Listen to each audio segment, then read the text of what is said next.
Up next, we have Stephen Bigelow. Stephen Bigelow possesses over 25 years of investment experience, including 8 years as a stockbroker with major Wall Street firms, followed by 15 years of commodity trading, overlapped with 12 years of real estate investing. He holds a business and economics degree from Cornell University and has lectured at Cornell and at many private educational investment functions over the past 20 years. He's the author of books such as The Profitable Candlestick Trading, Pinpointing Market Opportunities to Maximize Profits, and is the foremost expert on candlesticks. Stephen, welcome. Let's say good morning, Kevin. Thank you for the intro. Good morning. Are we about ready to start? I guess I might have a little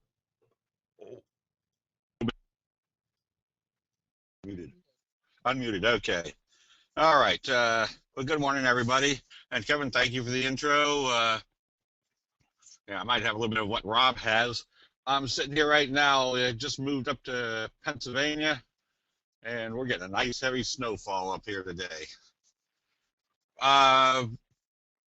Kevin, I guess what the best thing to do is during the session, if people have questions, if you're watching and you get a couple of questions, just go ahead and interrupt me and stop me with the questions. I'll be glad to answer questions, and I'll be glad to answer any questions at the end. Sounds good, Steve. So my first question is, I want to find out what percentage of the people, how many people have seen my presentations before? Y for yes. Oh, I can see some of the...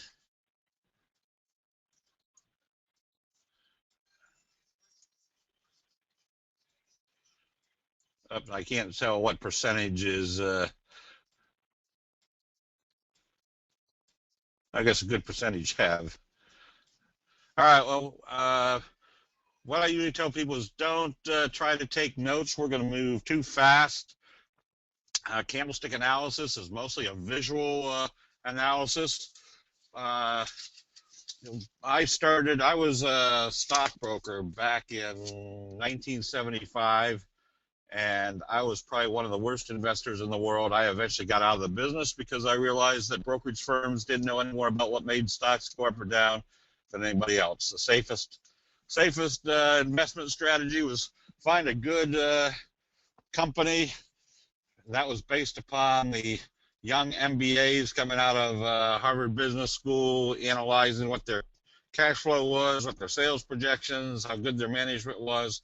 But that had absolutely nothing to do with what made a price of a stock go up or down.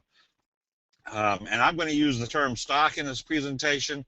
Candlestick analysis is the graphic depiction of what's going on in investor sentiment. So it doesn't matter whether you're trading Forex, commodities, bonds, stocks, tulip bulbs. Anything that has fear and greed in it is going to be depicted about what goes on in candlestick signals. Again, I've written 3 books on candlestick analysis, is turning from years ago from being one of the worst investors in the world to where I was starting to extract money out of the market every single month. I had people coming to me and saying, how did you do it? And I just told them about candlesticks. Unfortunately, when I was learning candlesticks, I often tell people I was learning at a time when there was nobody out there doing candlesticks. So it was hard to get a second opinion trying to learn this stuff, so I had to learn it all on my own. The only time I usually got a second opinion is when I'd go to the doctor. I'd say, what's wrong with me? He goes, you're fat. I go, I want a second opinion. He goes, all right, you're ugly too. So I had to go through, let's see, how do we go to next? I had to go through, and I discovered there was 50 or 60 candlestick reversal signals in the candlestick universe. But as I went through trying to learn every single one of them because I didn't want to miss out on any profit opportunities, I discovered out of the 50 or 60 signals, there's only 12 major signals that you need to learn. And if you learn what those signals look like and what was the investor sentiment that created those signals, you pretty well have a grasp on what makes prices reverse or what keeps a trend going. With the same probably equivalent analytical ability, as somebody that's been trading for 40 years. So what I first discovered was that prices do not move based upon fundamentals. Prices move based upon the perception of fundamentals. And that's all candlestick analysis is when I start getting a little bit hazy about what's going on, I go back to one simple concept, that the signals are the result of the accumulative knowledge of everybody buying and selling during a particular time frame. And again, I'm going to use the term stock as my trading entity, but also the time frame is very important, because the same is true whether you're trading off a 1 minute, 3 minute, 10-minute chart combination, or if you're a much longer term investor trading off the daily, weekly, and monthly chart combination. So the basics were that the Japanese rice traders boxed in the open and the close, because those were the final decisions that everybody made each day, where they were going to eventually buy and where they were going to eventually sell. Everything else was just noise. If it opened here and closed above where it opened, it created a white candle or a bullish candle. If it opened here and closed below where it opened, it created a dark candle. Now, that didn't necessarily mean the price was up or down on the day. It just told you what happened after the open. And that combination of signals or formations gave you signals that, and I'm not going to read this list because we're going to go through them real fast. And so basically, if you're looking at any trading method or technique, what are you looking for? You're looking for signals and patterns that are going to get in the right place at the right time. And that's what essentially candlestick analysis does. And I show this graphic to kind of illustrate, does every time I put on a trade, I'm going to make an 80% gain? Definitely not. But the nice thing about candlestick analysis is that every time I put on a trade based upon a signal or pattern that the Japanese rice traders have identified for us over the last 400 years as being a strong reversal situation, I know the probabilities are greatly in my favor that I'm going to make money with that trade. Is it going to be 80%? Have no idea. It could be 0.8%, 8%, or 800%. I just know that when I'm buying that situation, it's time to be in, and when I see a sell signal, it's time to be out. So a lot of investment promoters say, yeah, we made big money here, we made big money here. I'm not interested in that. What I'm interested in is what happened here and what happened here to give us that potential big price move. So the first signal is the doji. The doji is where prices open and close right at the same level during the time frame. If it's a small trading day or a trading range during the day, it's called a doji star. A big trading range, long-legged doji. Dragonfly doji opens at the top, trades down, closes at the top, looks like a dragonfly. And the gravestone doji, the Japanese rice traders describe as the warriors come out of camp, they go into battle. By the end of the day, they're beaten back into camp, leaving their dead all over the field, thus the gravestone. There's a derivative of the doji, which is a spinning top, which has a little bit of a body, but looks like a spinning top. But they have one basic characteristic. There's indecision between the bulls and the bears, and this is very important when you're analyzing a trend. So the Japanese rice traders not only identified what the formation looked for like, but it would. They also told us some simple rules with seeing these. A doji at the top, it's time to sell. A doji at the bottom requires bullish confirmation to tell us that the bulls have taken control. Otherwise, the weight of the market could continue to push the market down. Whenever you see a doji, you always take heed, because that tells you there's indecision between the bulls and the bears. But here's the most important one. This is what will make you tons of money. The trend will usually move in the direction of how they open the next day after a doji. So, as I mentioned before, I was one of the worst investors in the world. And when candlestick charting came along, or I was introduced to it, I could see graphically where I was buying, because it seemed like every time I was buying and everything seemed good, it would immediately turn around and go the other way, and I couldn't figure it out for years. But the Japanese rice traders just show you graphically what goes on in normal investment thought processes. Where do most people buy? they buy exuberantly at the top. Where do most people sell? They panic sell at the bottom. Everybody usually asks, how do you grab for the fallen knife? Candlestick signals makes that very easy for you. Why I'm on this chart, I'll use this to illustrate that as you can see, I don't have very much information on my charts. I've got the 200-day simple moving average, the red one. The blue one is the 50-day simple moving average. The gray one is the 20-day simple moving average. The reason these are on the charts is that every major money manager around the world uses these moving averages to make decisions on what they're going to do with their portfolio. As a candlestick investor, I can see graphically what is going on at those levels immediately. Now, we also have this pink one, which is the 34 exponential moving average, which is very effective for trading commodities. But here's the most important one of all, this black line. This is what we call the T-line, the 8 exponential moving average. We call it the T-line because it's a trigger line, and it's got a very simple concept. If you see a candlestick buy signal and a close above the T-line, you can hold on to that position until you see a candlestick sell signal and a close back below the T-line. Conversely, if you're short, you can stay short until you see a candlestick buy or sell signal. If you see a candlestick sell signal and it closes below the T-line, you can stay short until you see a candlestick buy signal and a close back up above the T-line. Now, there's one caveat to that. The further away you move from the T-line, the higher the probability you're going to come back and test it.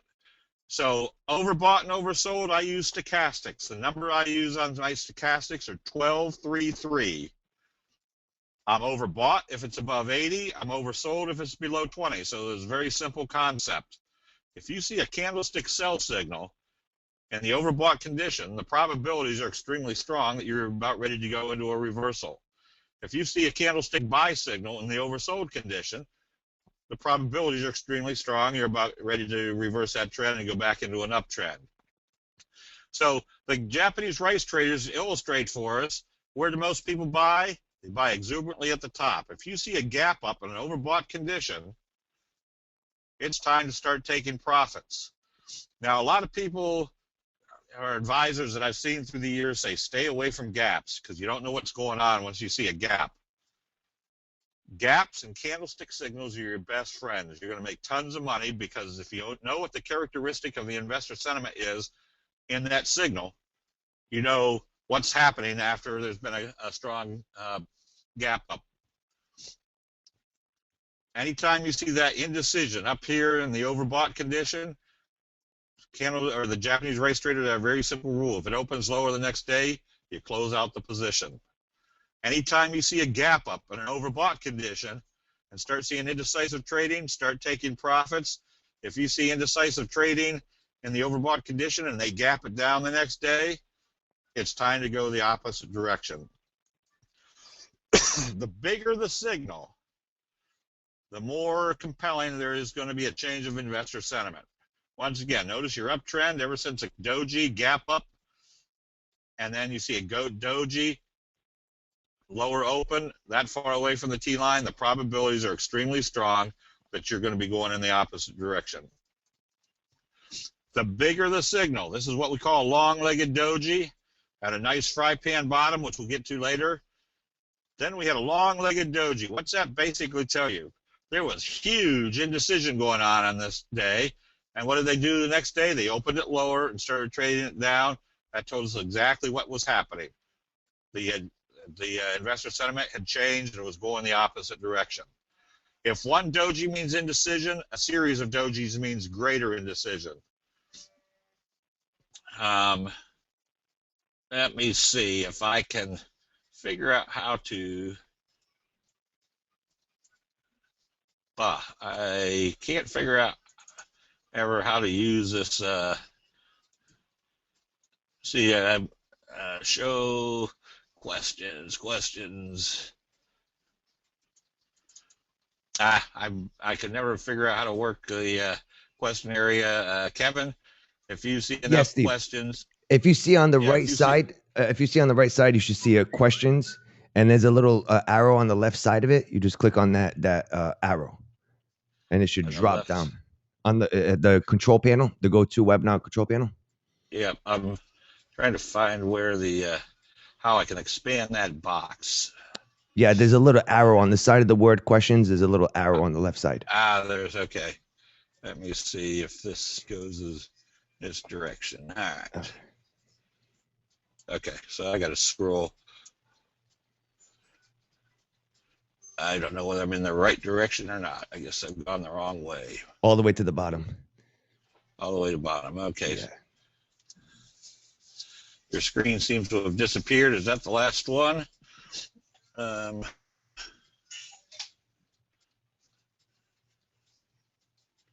Okay. Anyways, if one doji means indecision, a series of doji means much greater indecision. And if you see a doji in the overbought condition and they gap it down the next day, there's only one thing you need to do is close out the position and possibly go short. So anytime I see that doji up here, especially in the overbought area, I'm much more conscious that if they open it lower, I want to close out that position. And the abandoned baby is one of your strongest reversals. This is where they gap it up in the overbought condition. The next day they gap it right down. It's a one-day island reversal. That tells you there's been a drastic change of investor sentiment. So if one doji means indecision, a series of doji means greater indecision. Get ready to take profits if you see it start trading lower. So again, the doji rules are: if you see a doji at the top, take profits. If you see a doji at the bottom, you need to see bullish confirmation to tell us that the bulls are taking control. Now, because candlestick analysis is very obviously very visual, makes it very simple. As the further away we move from the T line, the higher the probability it's going to move back up to the T line, which tells us if we've got a buy signal down here, where's our first area that we want to watch? Obviously the T line.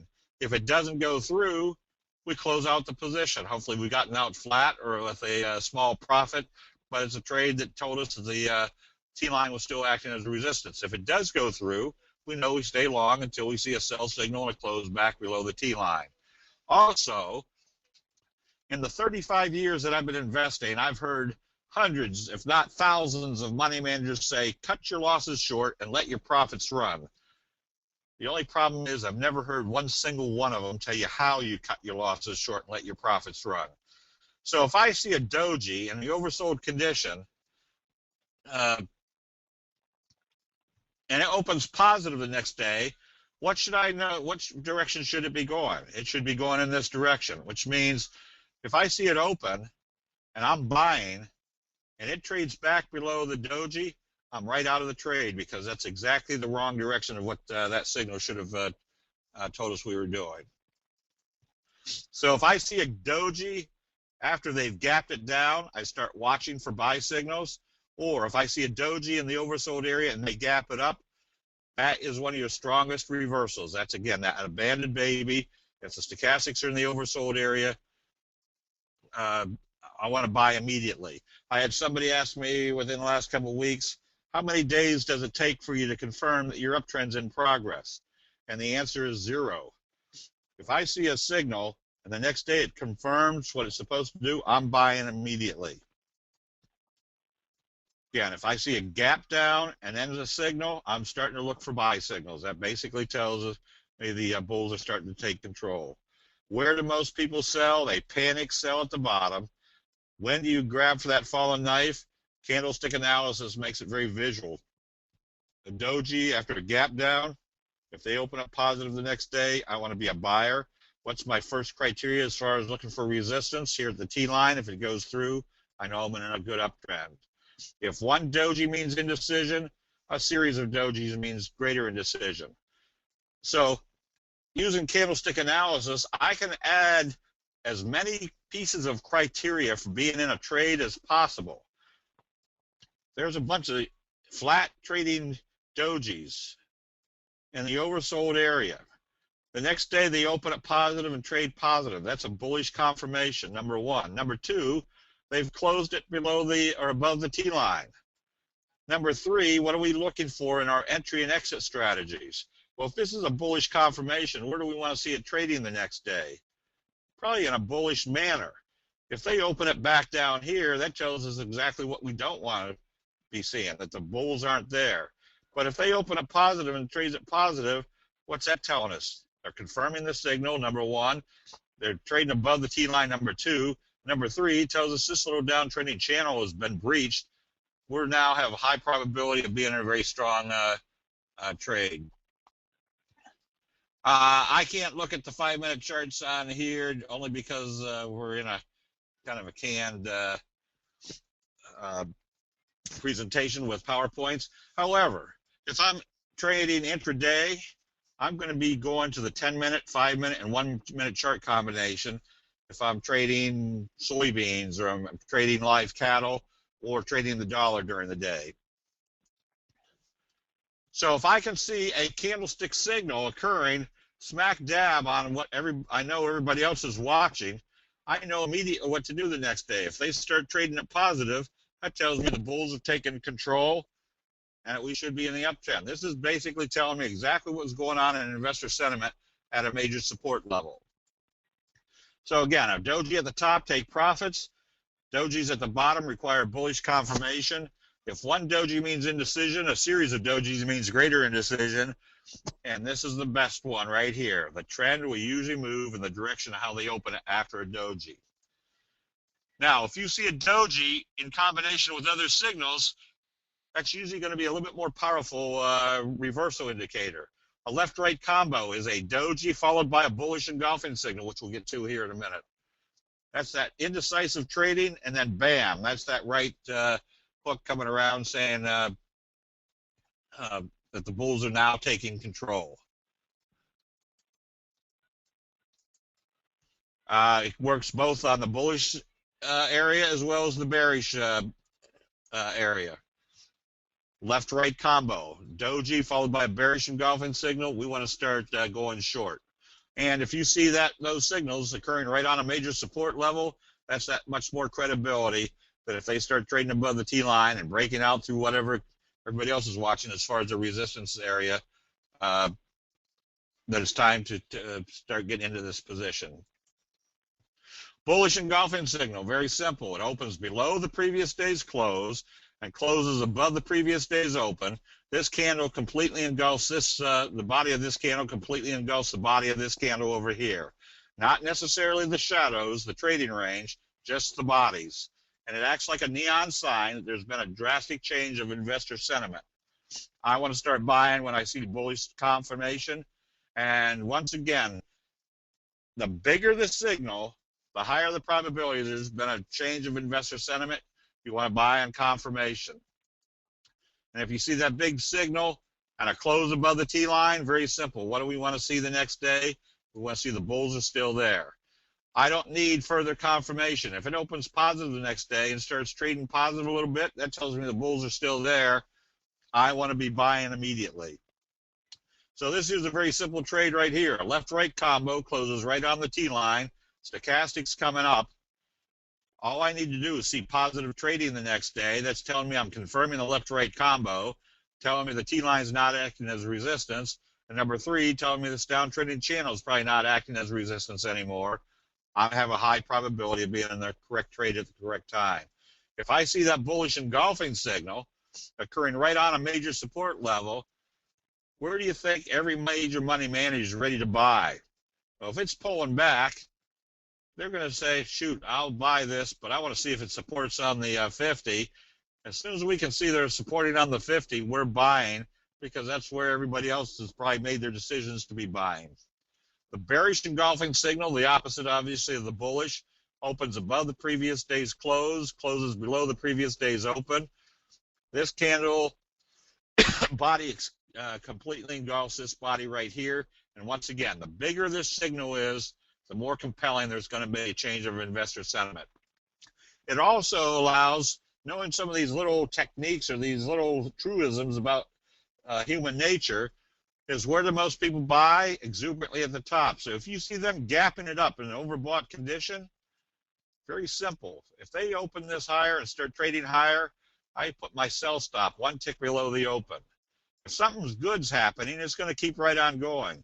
If this is exhaustion and they come back down through the open, that tells me I'm going to have some sort of candlestick reversal signal up here. The bigger this signal and a close below the T line, the higher the probability this uptrend's over and the downtrend's going to be starting. Hey, Steve. There's your left. Yes, go ahead. Sorry to interrupt.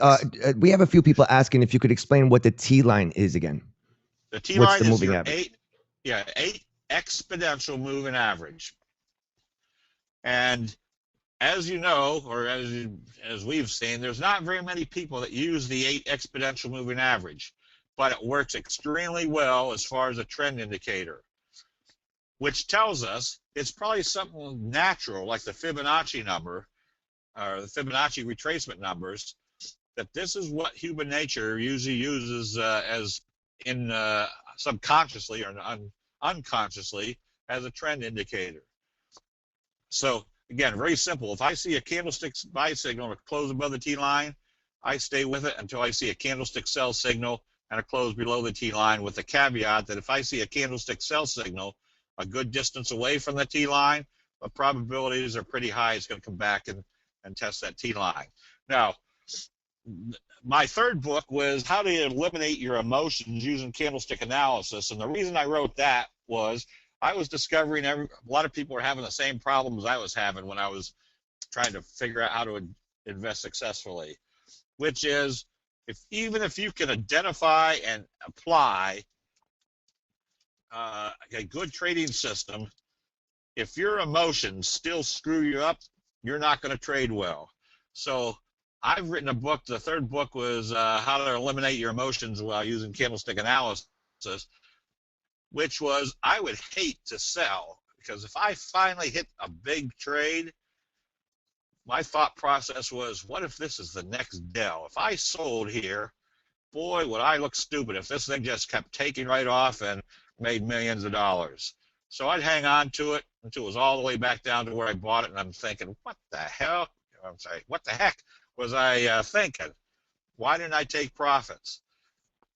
And I did that time after time. Well, now I discovered if you see a candlestick sell signal, you can sell. If it bounces off the T line and does what we call a J hook, which we'll get to, I can always buy back in.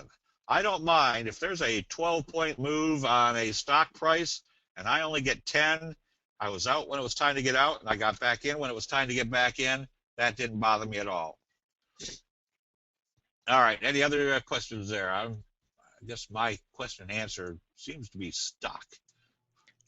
I can read some. So I know Jerry and also Sanjay is asking, what is the accuracy of these signals? How about false signals?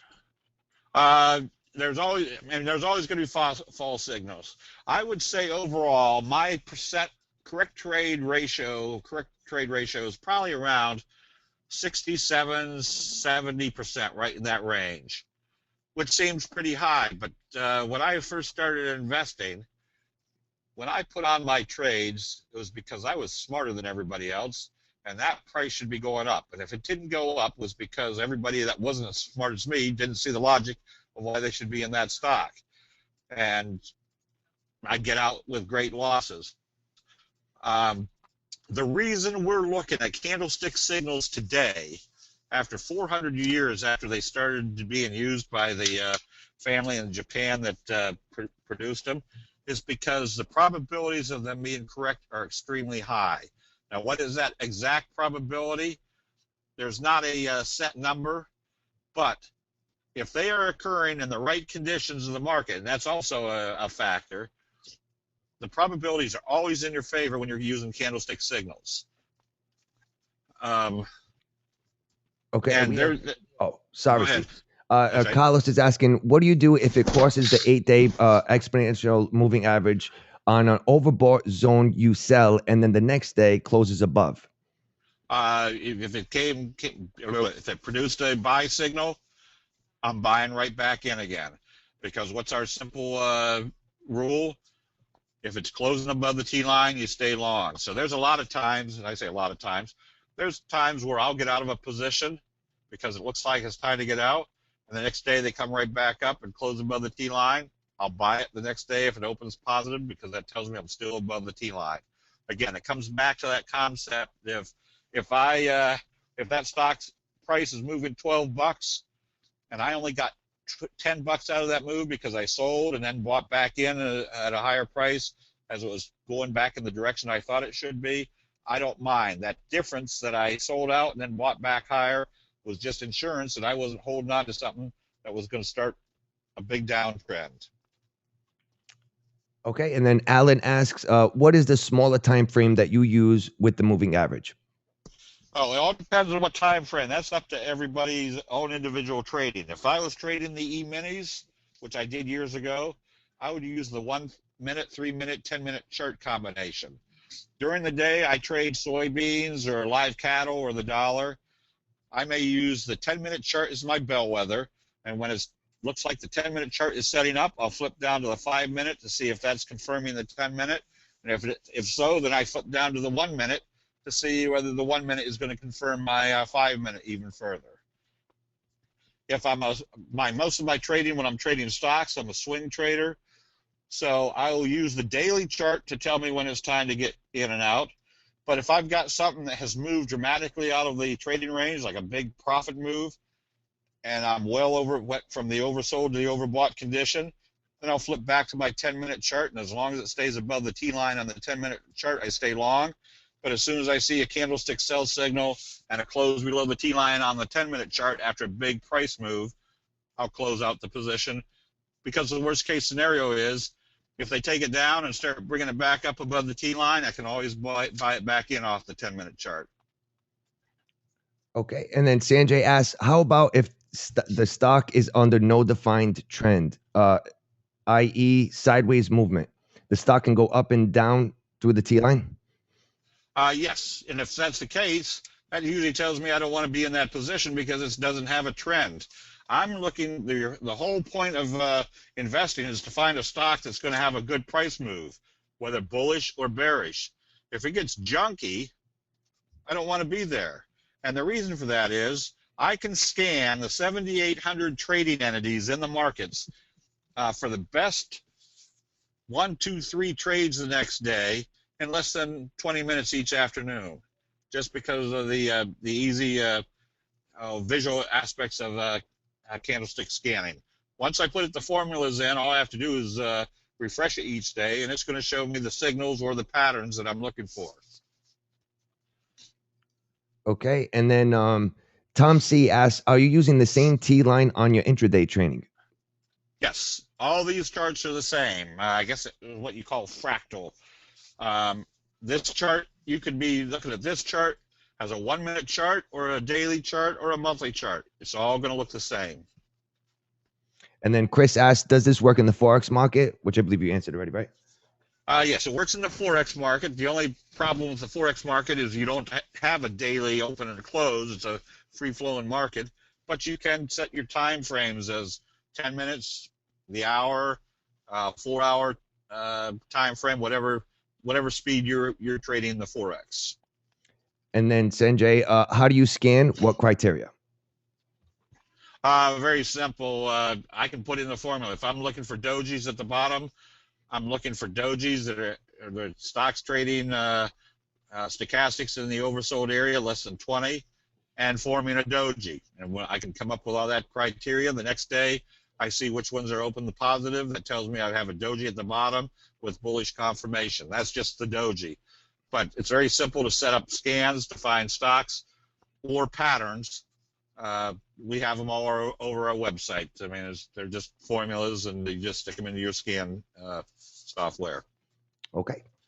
All right, let me keep flowing along here. There's your bearish left-right combo, bearish engulfing, smack dab at a resistance level. There it is right there, right on the 50. I mean, you can make your assumptions very simply. If this stock's in a downtrend and they've come up and done a sell signal in the overbought condition of the stochastics right here at a resistance level, you close out any long positions and go back short, anticipating that you're still in that downtrend. There's only one formula that you have to know in candlestick analysis. Let's see, Kevin, my time is gone because I've got the screen over it. When we get to like 10, 15 minutes before I need to end, just give me a quick alert and I'll finish things up. There's only one formula that you have to learn and know in candlestick analysis, and that's the number 2. In this case, this is the hammer signal, where the tail is 2 times greater than the body. The body can be dark or light, but it basically tells you that the bears have knocked it down and the bulls have stepped back in. The bears have hammered out the bottom before the bulls came in. What do we look for the next day? Bullish confirmation to tell us the bulls have taken control.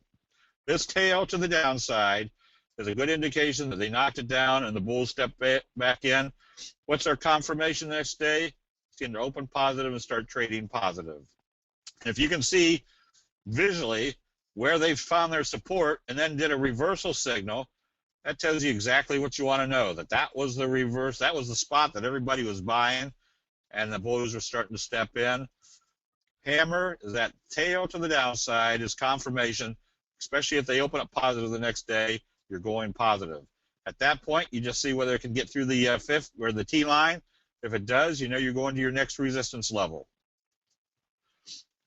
So what we're looking for on any candlestick signal is the signal, stochastics in the oversold area. Next day they start trading positive. That tells you exactly what that they're confirming the signal. If you see a signal and they gap it up the next day, not only does that tell you there was a reversal signal, but they're anxious to get back into that position. That's the exact criteria you want for being in a strong price move. The opposite of a hammer signal is the hanging man, and that's reverse psychology. The bulls are happy, the bulls are happy, the bulls are happy. Then all of a sudden the bulls are nervous. They're trading it down. But by the end of the day, they take it back to the top of the trading range, and the bulls are a little bit relieved. The next day they open it lower, and the bulls say, shoot, the bears are still here, get me out of this position, and that starts your downtrend. Hanging man, doji, left-right combo. This was all indications that tell you the bears were starting to step in, and they finally won. And where did they do it? Right at the same level that they did a doji bearish confirmation just a few months prior to that. Hanging man gap up with a hanging man gap down. It's time to be out of that trade. The piercing signal opens at or below the previous day's trading. Now that's different than the bullish engulfing, where all they had to do was open it below the previous day's close. The piercing signal at or below the previous day's trading, which means they've gapped it down and they've closed it back up above the halfway point of this candle. Again, that number 2. That tells you on positive trading the next day that there's been a change of investor sentiment. The deeper they open this and bring it back up, the more compelling it is that they've taken out all the sellers and starting a strong uptrend. And once again, the bigger this signal, the more compelling you're going to be in an uptrend. Again, this is not rocket science. The family that I think was the Homa family in Japan did not become wealthy trading this method. They became legendarily wealthy. They were the powerhouse in Japan for centuries. And it was all because they were trading based on human emotions of what usually occurs in human emotions versus fundamentals. The opposite of the piercing signal is the dark cloud, where they gap it up above any of the previous day's trading and they close it more than halfway down that candle. And this is, again, where you use your simple analysis of if they gap it up in an overbought condition and take it higher, you simply put your stop one tick below where they open it, because more than likely if they come back down, they're going to do some sort of sell signal. If they open it and immediately start taking it back down, I quickly put my stop at the previous day's close, because if it comes down through there, more than likely it's going to do some sort of candlestick sell signal. And in this case, a dark cloud basically tells us if they can close more than halfway down this candle, the bears are now in control. Shooting star, looks like a shooting star. Opens, big tail to the upside. Look how far away you are from the T-line. Very simple. If they open it lower, you close out the position, because where are they going to? At least back to the T-line. Why take the risk? It may bounce and you can get back in on another buy signal, or they could continue to be taking it right on down. When they gap up and do a candlestick reversal signal like a shooting star, get ready to take profits immediately. And if you start seeing these tails to the upside, basically tells you one simple fact, that every time the bulls take it up, the bears are not going to back down. Get ready for the reversal. The bigger this signal, the higher the probability you're going to have a change of investor sentiment. And if it does it right at a major resistance level, what do we want to see once we get to a resistance level? Whether they get through or not. At the end of the day, if it shows they didn't get through and did a sell signal in the overbought condition, that pretty much tells us exactly what we are looking at, that this resistance level is continuing this downtrend. Close out any long positions and get ready to go short if it shows weakness the next day. The inverted hammer, again, that opposite psychology. The bears are happy, the bears are happy, the bears are happy, and then all of a sudden the bears are a little bit nervous. The bulls have stepped in, but by the end of the day, they've closed it back down at the lower end of the trading range, and the bears say, shoot, that was close. Next day they open up positive, the bears say, shoot, the bulls are still here, get me out of this trade. Now, this is probably the least, least frequency signal out of the 12 major signals, but it's also the highest probability signal that if you see an inverted hammer, especially in the oversold area, excuse me, and they open up positive the next day, the probabilities are probably 95% or greater you're going to be in an uptrend. And it also makes your stop loss capabilities very simple. If that number is true, and this is not something that you have to take my word for, just go back through your charts, and if you see this, see what type of reaction it had from it. But if my numbers are true, that is probably 95% chances or greater that you're going to be in an uptrend, makes it very simple. If this opens positive, where should it not go? It shouldn't go back down below this level. If it does, it tells us the bears are in control. You want to be right back out of that position. Inverted hammer, Harami, tells us the selling has stopped. If they open up positive the next day, you want to be buying. And if they do this, now this is the bullish Harami. Japanese Harami means pregnant woman. There's her body, there's her little belly sticking out, and it essentially tells you the selling has stopped. And if you see that signal occurring, especially on a major support level, makes it very simple. If they open up positive the next day, not only has the selling stopped, but the buying has started back in. If you see that selling has stopped signal and they gap it up, very simple. They've told you the selling has stopped, and they're anxious to get right back into that position. And notice where they did this, right here on the 50.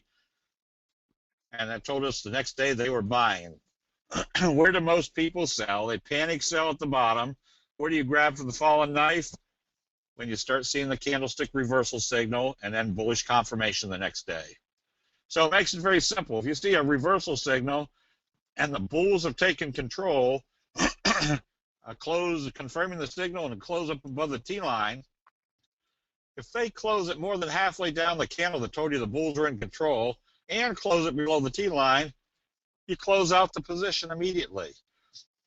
Now, I always had problems with this because if I bought something because it was time to go up, I had a very hard time selling because my mental ego had already told me I was right, it's going to go this way. But candlestick analysis tells me, all right, I've got at least a 33% chance that every trade I put on is not going to be a winning trade. I just have to recognize when it isn't and close it out immediately and go on to another trade where the probabilities are in my favor. Bearish Harami, in Western terminology, this is known as the inside day, where they open it below the previous day's close it above the previous day's open. That pretty much tells you the buying has stopped. If they start selling it off, you close out your position. So again, you don't have to be a high technical, highly educated technical investor.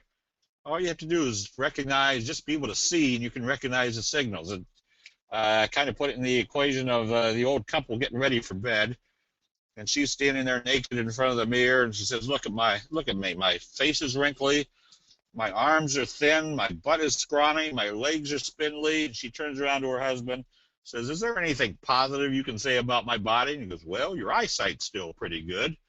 So as long as you can see candlestick signals, you can analyze what's going on in investor sentiment and know when to be in a position or when to be out of a position or going short. There's a hanging man, Harami. Starts trading lower the next day. What's our potential? We're taking profits. We had a time to take profits. If we see a confirmed buy signal back at the T-line, we can always buy back in. That bearish Harami followed by a gap down tells you the selling or the buying has stopped, and they're now wanting to get out of this position with great enthusiasm. The morning star signal is a 3-day pattern, big down day, a day of indecision, and then the third day they take it up and close more than halfway up this candle. When they do that, that pretty much tells you that they've changed their investor sentiment, and it's a very symmetrical pattern. The bigger this gap up and the higher they close above the halfway point, the more compelling that there's been a change of investor sentiment, and you're going to be in a strong uptrend. But it's a very symmetrical pattern. Down day, a day of indecision, and the third day tells you what their new decision is, and that halfway point is the important factor. Plus, if they gap it up that third day, that not only told you after the day of indecision that this is now a very strong decision to go the opposite direction, which also makes it simple that if you see that Morningstar signal and let's say you jumped the gun and decided you're going to be buying because it was trading up above the T line, but it closed back below it, didn't kill it yet. Next day, didn't kill it, but it needs to get up above the T line. By the third day, if you can see that they're trading below the halfway point of the candle that told you the bulls are in control, you close out the position. That essentially tells you the bulls aren't in control. You got anything there, Kevin? This is a chart that I use quite a bit. Say, there's our big hammer doji, smack dab on the 200-day moving average for the Dow. As you can imagine, as all the talking heads on TV were telling us how bad the economy was, how bad the market was, we could see what was going on right here. When would we be buying? Well, if we woke up the next day and the pre-market futures were showing the market was going to be up 140 points, we're buying right on the open because that's exactly the confirmation we want for a reversal. We're buying right here when everybody else is buying up here. Now, I use this chart to also show my late friend Dave Elliott called this pattern a blue ice failure where somebody's fallen through the ice. They've come up, they've tested it, they've failed it again. Where are they going? To the bottom of the pond and support down here on the next support level. Now we have a Morningstar signal. What's that tell us? Probably our next uptrend is going to take us back up to the 50-day moving average. Up here we see a sell signal, a bearish engulfing signal. Where's it going? Probably back to the 200, except notice what we have right here, a Morningstar signal. It tells us we're not going back. We're going to start back up to test the 50 one more time. And notice what's happening here. This is what we call a T-line crunch. They couldn't even trade it below the T-line. And this T-line kept crunching the price up until we hit this level. This was a little bit indecisive. Told us one or two things were going to happen. If they open it lower, they were going to trade it lower, which told us the 50 was a resistance. If they open up positive, told us that the 50 is not going to be acting as resistance. The second time it approached tells us we're going to be in a strong uptrend. So the visual aspects of candlesticks pretty much tell you what's going on in investor sentiment, especially at important technical levels. You see a Morningstar signal in the oversold area, that far away from the T-line, the probabilities are pretty strong. There's been a reversal. The opposite of the Morningstar is the Evening Star signal, where it opens, third day, closes more than halfway down this candle, and especially if they close back down below the T-line, you stay short until you see a candlestick buy signal, and you close out your shorts, go long.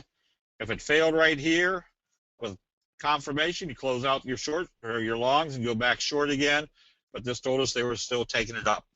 Here's the strongest of all the signals, the kicker signal. You're in a downtrend. It opens here, closes here. The next day, they gap it up at or above the previous day's open and take it higher. That tells you they've kicked the investor sentiment in the opposite direction. And this is the bearish kicker. This is usually me. Uptrend, uptrend, uptrend. I'm thinking about all the things I'm going to buy with the profits of this trade. The next day they gap it down below the previous day's open. My first thought is, oh, on this bad news, if they would just take it up one more time and let me out, but they don't. So you only do one thing. If you see them gapping it down below the previous day's open, you close out the position immediately. The bigger they gap this up, the stronger the indication was that there's been a change of investor sentiment, and it will usually last for a good while. You shouldn't have a tail to the downside, but even if you do, it's still an indication that they were going this way, and then they gapped it and moved it this way. You're going to be in an uptrend. If you're waiting for this uptrend to start and they gap it down below the previous day's open, only one thing you want to do is close it out immediately and then see if whether you want to be going short, because that's a good indication that it's going down until you see a candlestick buy signal and a kicker signal back up. Where's it going to? The next resistance level. So gaps represent the enthusiasm that once there's a change of investor sentiment and they gap it up, that tells you there's a strong desire to be back in that. That's exactly where you want to be. Anytime I see a doji followed by a gap up, that's known as your best friend, because the follow through on that is usually going to produce some very strong profits. And knowing what each individual signal does, you can see what happens in patterns. Here's what we call the J-hook pattern, where they take it up, they pull it back indecisively, and take it up. And I tell people, we got into this trade. Do we always get into a trade at 15 and 3 days later get out at 45?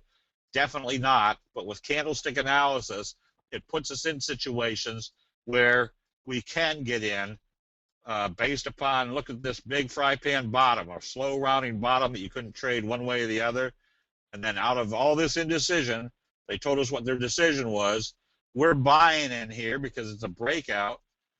And then it had a good strong move. Again, do we always get these type of moves? Definitely not. But candlestick analysis, a lot of people say, well, I don't want to buy a stock that's already up 5, 10, 15, 20, 40, 80, 100%. You do if the pattern tells you it's time to be buying. Fry pan bottom breakout. There's your left-right combo right at the place it broke out. Told us there was going to be more upside. A J-hook pattern, this is what we call a classic. Fry pan bottom caused a very strong price move. A J-hook pattern has a prerequisite of a very strong price move. It pulls back, does new buy signals, tells us if this is wave 1, this is wave 3, this signal right here, big bullish engulfing signal, told us we were still in an uptrend. So how do we identify whether a move is a reversal versus a pullback? Because we know the characteristic of each signal. These are bullish signals. These are, even though it's pulling back, notice how indecisive it's pulling back. Dojis, little spinning tops. So what's this tell us? That they're probably taking it back up. And if this is a J-hook pattern, which it is, we know that wave 1 and wave 3 are going to be equivalent. So if they do a kicker signal creating a J-hook pattern, where's our likely target? Right up here that everybody else is probably watching to see if it's going to be a target or not. Which, if you're an option trader, makes for very easy setups for spreads, because you know what your upside potential is. We also can see patterns. Here's the fry pan bottom. There's the cup and handle. There's the dojis telling us they're starting to take up. They break out through this level. Tells us we're going to be in a big upside. We can see what type of signals are occurring right before what could be potentially good breakouts. If we have a good breakout, we can see whether it's time to take profits and whether it's time to get back into a trade. This trade right here is J-hook pattern, but notice how it started. Here's a bullish engulfing. The next day they do a doji, and we know the simple rule of a doji. It's going to move in the direction of how they open it after a doji. And if they open up positive, we're buying immediately, because now it's doing what we call a doji sandwich. Big bite, whoops, oh, we didn't want to do that. Big price move, doji, opens positive. That tells us this day is going to be somewhat the same magnitude as this day right here. And if they do that, it's also confirming that we're starting a J-hook pattern. Fry pan bottom, we just went through a whole dissertation to say we want to look for buy signals here, but if you see a pattern, like a fry pan bottom, which is a slow round curve, where are they going to break out? Usually when the stochastics are in the overbought area. Once again, we just went through and said we don't want to be buying on a gap up in the overbought condition, but we do if we know it's a pattern breakout. So we can see what each formation is setting up. This is what we call a slow curve. There's our doji sandwich. We know the results of a doji sandwich. There's going to be more upside. We know what the results of a slow curve is. If they break it out, it's going to be a very strong price move. I've made tons of money over the past 12 months just on these slow curves. I'm buying calls or stock right in here because one or two things are going to happen. It's either going to fail, or if it doesn't fail, it's going to be a big price move. These are just setups to tell you the investor sentiment is kind of building back up. Look for the pop to the upside. Fry pan bottom, where does it break out? Right about where the pattern starts. Again, these are just putting ourselves in situations where you've got a big upside potential. These charts work just as well on a 1 minute, 10 minute, 30-minute chart. If you're trading the YMs, you can trade it just as well off these charts as you do a daily chart for longer term. There are candlestick truisms. The further you move away from the T line, the higher the probability it's going to come back and test it. So you start seeing indices or doji type days. If they open it lower, where are they taking it? Probably back to the T line. Kicker signal tells you you're going to have a good, strong price move. This is another very classic price move. They come up, hit a resistance level. Notice what they did on this slow curve. They couldn't trade it, close it back below the T line. They're pushing it right back up through. What's this tell us? Well, this is wave 1. They're just now starting wave 3. Tells me I've got much more upside. Tells me to get in. Also tells me where to get out. If I'm in an overbought condition, they should not be trading it back below the previous day's open. If it comes back down through there, I'm closing out the position. If I see a fry pan bottom, I don't have to sit there and watch to see when it's breaking out. All I have to do is put a buy stop right up here above the tops. If it comes up through there, I know I've got a breakout and I'm participating in it. Flutter kicker, very simple. Opens here, gaps up, does a doji. What do we know about a doji? If it opens positive, it's going to trade positive. So if we see it open positive, we're buying immediately. Because if you took out this little doji, you basically have a kicker signal, which means you're going to have a strong uptrend. All right, let me zip through here. There's a dumpling top, the opposite of a fry pan bottom. Tells me when to go short. We can analyze the market. There's a bullish harami. There's your hanging man. There's your indecisive trading, taking it back up. There's your trend channel. There's your morning star signal with a doji smack dab on the 200, and your trend told us where's our next target. Coming back up to the 200-day moving average. What did it do this time? When it pulled back, notice they couldn't bring it back below the T line. That told us this was a J-hook pattern, that if they came back up through this level, they're breaking out. We have a potential of another wave like this. Now, what are we looking at today? We're looking at they took it up, did a shooting star, and a close below the T line. Now they took it back up. But what was this signal right here? Well, as if you can remember, this is not a signal. It's not a bullish engulfing signal. It didn't open below. So this is just an update and a downtrend. So when they close it back below the T line, it tells us we're still in a downtrend. Where's our target? Probably here at the 50-day moving average over the next few trading days. So candlestick signals show extra force when you see a candlestick buy signal and a gap up. Very easy to analyze. Wave 1, wave 2, J-hook pattern. We're going into wave 3. This is our classic. Coming out of a fry pan bottom. Notice where it started breaking out right over here. Strong price move, pulls back. What's this tell us? That we're probably, if this is wave 1, this is wave 3. Because what is a J-hook? Strong price move, pull back, going back into the next move. We just shorted this one not too long ago because notice what it did. Once it did an evening star signal, gap down, hasn't been able to get above the T line, came sideways right over the T line and did a left-right combo. We're shorting on weakness because that tells us there's more downside. Or if we see sell signals and they gap it down through the T line, we're short right now in ANF. We're staying short until we see a candlestick buy signal. Does this mean that in a down market we're not going to find good, strong positions? Definitely not, because we can analyze 7,800 trading entities in a matter of minutes. If we see a strong buy signal like we saw in Mill the other day, there's your left-right combo, potential J-hook pattern, close above the T line. Well, we're buying on a positive open because we got a J-hook pattern at the same time the market is heading down. We're also in ARCW because we had a doji, bullish move, gap up doji, bullish confirmation. Where's our potential target? Probably back up to where it hit a high. So we're long this chart, even though the market is backing off. But we always want to go with the flow. If we can see a downtrend and the market's heading down, oh, no more attendees. All right. If we can see a downtrend, and we can see also, I don't know what this is doing. Okay. Hey, Steve, you could just check off the do not show again. And just to let you know, Steve, you wanted the alert. You got 3 minutes to go. Okay. All right. So anyways, this is, we just go with the flow. If they can't get above the T line after, notice what the nature of this buying was. Very indecisive until they got to the T line. Where's our target? We're still short until it hits the 200-day moving average. So that's about all I got. I tell people you don't have to overanalyze candlesticks. It's like the lady that brings her parakeet into the veterinarian, lays it down on his table, just stone cold dead, and he goes, "Ma'am, I'm sorry, but your parakeet's dead." And she goes, "Oh no, isn't there something you could do? He's been my best friend for years." And he goes, "All right." So he goes to the back of his clinic, brings out a cat, lays the cat down next to it, and says, cat sniffs it, looks up at him, shakes its head, and goes, "Ma'am, I'm sorry, your parakeet's dead."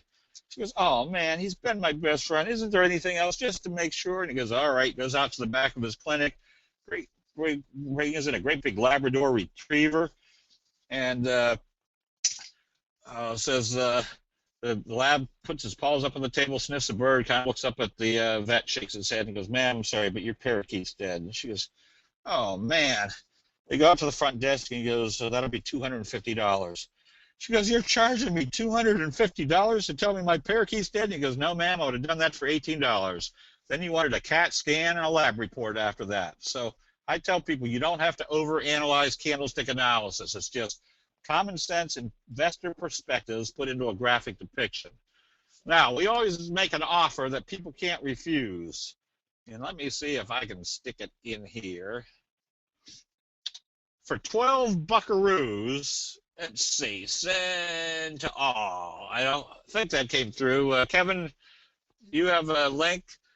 Yeah, I already posted it, Steve. It's realtraderswebinar.com/candlestick forum. I already posted it for everyone. Okay, great. For 12 buckaroos, the price of 2 Starbucks coffees, we're putting out, or you can get our 12 major signals package, which is 45 minutes on each one. Tells you what they look like, where they work, what confirming indicators make them work, what the psychology was that created those signals. If you understand those basic building blocks of candlestick analysis, you're pretty much going to have the an analytical ability of a 40-year veteran. And that package usually sells for $581. But wait, there's more. You also get 30-day free trial to our website. And our website consists of, each day we have the chat room open. We usually have about 250, 270 people in there with all levels of education on candlestick analysis, but all looking for the same chart patterns and signals, and trading in all time frames, whether they're scalpers, day traders, swing traders, long-term investors.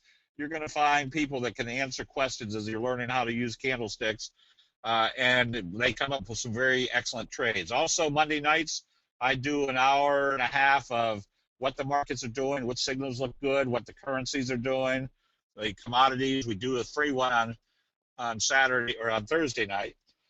Plus, things like the techniques for how do you set your stop losses, how your entry and exit strategies work effectively with candlesticks, how to scan for the best possible trades. Instead of paying for the videos, we do those sessions maybe 3 or 4 times a month. Usually we charge anywhere from $95 to $180 for those sessions. So on top of your free membership, you're getting $300-400 worth of training each month, but that's all free to the membership. Now, we're not trying to trick people into becoming candlestick members. If you try the trial period for 12 bucks. After 30 days, you're going to get a message saying if you like what you see, you can stay on. I think the monthly rate is $97 a month or $241 for a quarter. And I think Pat, my marketing person, has on there that if you buy the 12-month package instead of $907, it's only like $582. But you get, again, $200 or $300 worth of training each month. We have a website right now that's probably over 1,300 pages of information on how to use candlesticks effectively. So with that, Kevin, do we have time for any more questions, or did I take us right up to the Yeah, it's 12:02. We have to move on, Steve. Okay. Thank you so much. Well, thank you, everybody. Yep, and thank you for the invite today. Hope everybody's staying inside and staying warm. Thank you. It's special thanks to Stephen Bigelow. And the jokes had me in absolute stitches. So everyone, just want to let everyone know, we just want to say a special thanks again. If you want to check out Steve's offer, go over to realtraderswebinar.com/candlestick forum.